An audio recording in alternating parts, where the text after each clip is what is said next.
Hi అండి, నమస్తే. Welcome to కమలా ముల్లపొడి. ఈరోజు వీడియో వచ్చేసి రాగి, ఇత్తడి ఇలాంటి ఐటమ్స్ ఎక్కువ శ్రమ అనేది లేకుండా ఈజీగా ఎలా క్లీన్ చేసుకోవాలో చూద్దామండి. ఫస్ట్ ఇది క్లీన్ చేసుకోవడానికి ఒక బౌల్ తీసుకోవాలి. బౌల్లో ఒక టేబుల్ స్పూన్ వరకు సాల్ట్ యాడ్ చేయాలండి. తర్వాత ఇది నిమ్మ ఉప్పు అండి. మీకు ఎక్కడైనా సరే ప్రొవిజనల్ షాప్లో అవైలబుల్లోనే దొరుకుతుంది. ఇది 1 టేబుల్ స్పూన్ యాడ్ చేసుకోవాలి. ఇది తక్కువ బడ్జెట్లోనే దొరుకుతుందండి.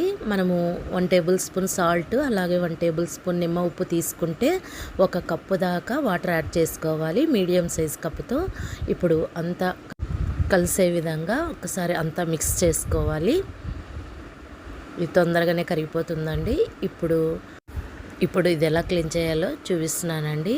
చూడండి, వాటరు చేత్తో తడుపుకొని ఈ విధంగా నేను లైట్గా అప్లై చేస్తున్నానండి. ఎక్కువ రుద్దక్కర్లేదు, చాలా నీట్గా క్లీన్ అవుతుంది. ఎక్కువ రుద్దే పని ఏమీ అవసరం లేదండి. మీకు చూస్తుంటేనే అర్థమవుతుంది. ఆ బ్లాక్నెస్ అంతా మనం ఒక్కసారి అప్లై చేస్తే నీట్గా వెళ్ళిపోతుందండి. కొత్త దానిలాగా మెరిసిపోతుంది. ఆల్మోస్ట్ ఆల్ అంతా క్లీన్ అయిపోతుందండి. ఇది పూజ సామాను, ఇత్తడి ఇలాంటివి కూడా ఇలాగే క్లీన్ చేసుకోవచ్చండి. చిన్న చిన్న సామాన్ అయితే వాటర్లోనే నానబెట్టేసుకోవచ్చు. ఇప్పుడు మొత్తం అంతా అప్లై చేస్తున్నాను. ఇప్పుడు చూడండి లోపల ఎంత బ్లాక్గా అయిపోయిందో. ఇప్పుడు వాటర్ కొద్దిగా యాడ్ చేసి ఒక్క 2 నిమిషాలు అలా అప్లై చేసామంటే చాలా నీట్గా మీకు చూస్తుంటేనే అర్థమవుతుంది. మొత్తం క్లీన్ అయిపోతుందండి. ఎంత బ్లాక్గా ఉండిందో చూడండి. ఒక్క 2 నిమిషాల్లోనే కలర్ చేంజ్ అవుతుంది. మనం పూజ సామాన్ క్లీన్ చేసేటప్పుడు నిమ్మకాయతో మనము బాగా రుద్ది క్లీన్ చేస్తూ ఉంటాము.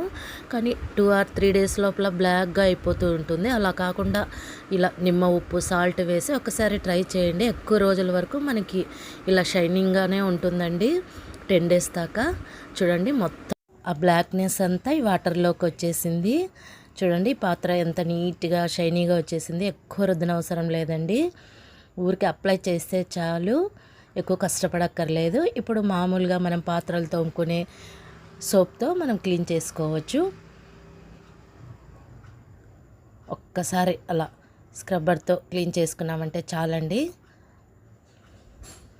మనకి కొత్త వాటిలా మెరిసిపోతాయి.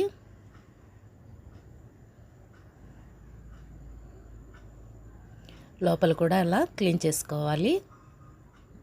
ఇప్పుడు వాటర్తో ఒక్కసారి శుభ్రం చేసుకున్నామంటే చూడండి, కొత్త వాటిలాగా ఎక్కువ రుద్దే పని లేకుండా నీట్గా మనకి రెడీ అయిపోయింది. ఇలా అంచుల్లో కూడా ఎక్కడే కానీ బ్లాక్నెస్ లేకుండా నీట్గా వచ్చేసింది చూడండి. మనకి లోపల వైపు క్లీన్ చేయాలంటే చాలా కష్టంగా ఉంటుంది. లోపల వైపు కూడా చాలా షైనీగా రెడీ అయిపోయింది. మనము ఇలా క్లీన్ చేసుకున్న తర్వాత కాటన్ క్లాత్తో తుడుచుకోవాలండి.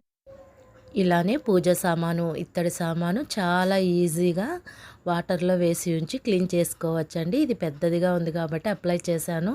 చిన్నవి అయితే వాటర్లోనే వేసుకొని క్లీన్ చేసుకోవచ్చు. చూడండి, కొత్త దానిలాగా రెడీ అయిపోయింది, ఎక్కువ రుద్దే పని లేకుండా.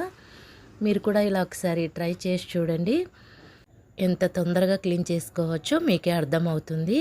ఈ వీడియో నచ్చినట్టయితే లైక్ చేయండి, షేర్ చేయండి, సబ్స్క్రైబ్ చేసుకోండి. మరిన్ని ఇలాంటి వీడియోస్ కోసం కమలా ముల్లపొడి ఛానల్ని సబ్స్క్రైబ్ చేసుకోండి. Thanks for watching.